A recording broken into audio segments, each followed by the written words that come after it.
As heart failure worsens, it becomes more challenging to manage a patient's fluid balance. Diuretics, which are dependent on adequate cardiac output and renal perfusion to drive urine output, may become less effective and less predictable.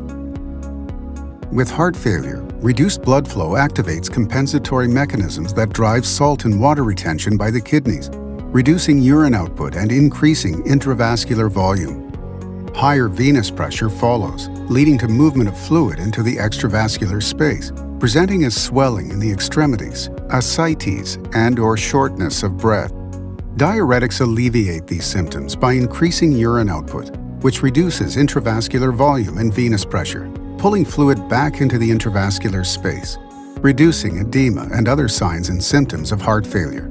This fluid return, or plasma refilling rate, helps to prevent intravascular depletion.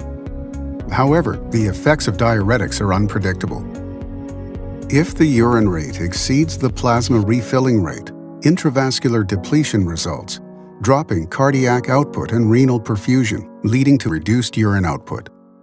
Increasing the dose only increases intravascular depletion, further limiting urine production. Acute kidney injury may follow. Reprieve Cardiovascular's guided diuretic therapy may protect from these dangerous drops in intravascular volume by allowing the clinician to set a fluid loss limit, the highest rate of fluid loss the clinician feels is appropriate, for example, minus 100 milliliters per hour. After the clinician administers furosemide, the device measures urine output and automatically infuses saline to prevent exceeding this limit. By limiting fluid loss, particularly in the face of high urine output, the system should maintain intravascular fluid volume and with it, cardiac output and renal perfusion.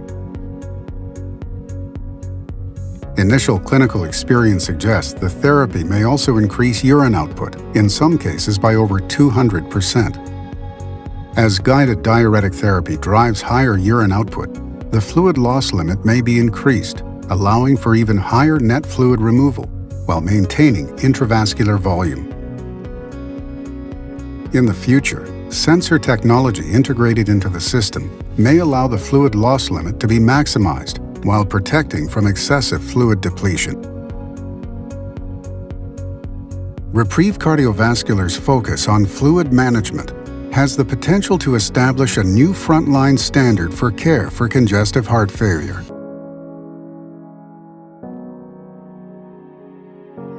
Reprieve Cardiovascular. Experience life without limits.